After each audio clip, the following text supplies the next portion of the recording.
మైత్రి movie makers మరియు Mahesh Babu entertainments సంయుక్తంగా నిర్మించిన కొరటాల శివ దర్శకత్వంలో 2015 ఆగస్టు 7న విడుదలైన మహేష్ బాబు బ్లాక్ బస్టర్ చిత్రం శ్రీమంతుడు ప్రస్తుతం కాపీరైట్ వివాదంలో చిక్కుకుంది.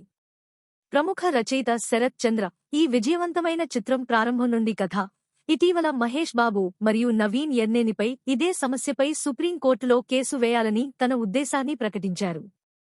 ఈ కొనసాగుతున్న న్యాయ పోరాటం యొక్క సమగ్ర వివరాలను పరిశీలిద్దాం. 2012లో రాసి స్వాతి మాస పత్రికలో ప్రచురితమైన తన నవల చచ్చెంత ప్రేమ శ్రీమంతుడికి స్ఫూర్తిదాయకమని శరత్చంద్ర పేర్కొన్నారు.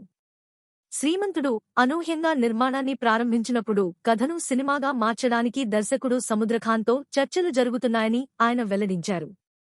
అతను రూపొందించిన ప్రతి సన్నివేశం చిత్రంలో పొందుపరచబడిందని అతను పేర్కొన్నప్పటికీ దర్శకుడు ఏ సంబంధాన్ని నిరాకరించాడు. సమస్యను పరిష్కరించే ప్రయత్నంలో పలువురు పరిశ్రమ ప్రముఖులు జోక్యం చేసుకుని 15 లక్షల సెటిల్మెంట్ను అందించారు. దానిని శరత్ చంద్ర తిరస్కరించారు. న్యాయ పోరాటంలో పరాకాష్ఠకు చేరి న్యాయపరమైన చర్యలను కొనసాగించడంలో రచయితల సంఘం కీలక పాత్ర పోషించింది. శరత్ చంద్ర న్యాయ పోరాటంలో కొనసాగాలనే తన సంకల్పాన్ని నొక్కి చెప్పారు మరియు మరోసారి సుప్రీంకోర్టును ఆశ్రయించే యోచనను వెల్లడించారు. మైత్రి మూవీ మేకర్స్కు చెందిన మహేష్ బాబు మరియు నవీన్ యర్నేని ఇద్దరూ సుప్రీంకోర్టులో చట్టపరమైన చర్యలను ఎదుర్కోవడానికి సిద్ధంగా ఉన్నారు.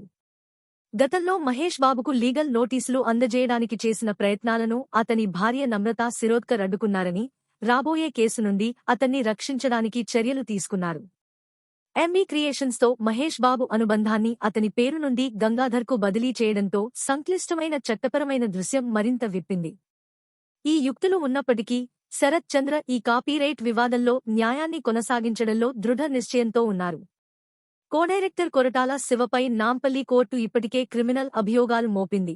ప్రస్తుతం ఈ నిర్ణయం సవాలులో ఉంది.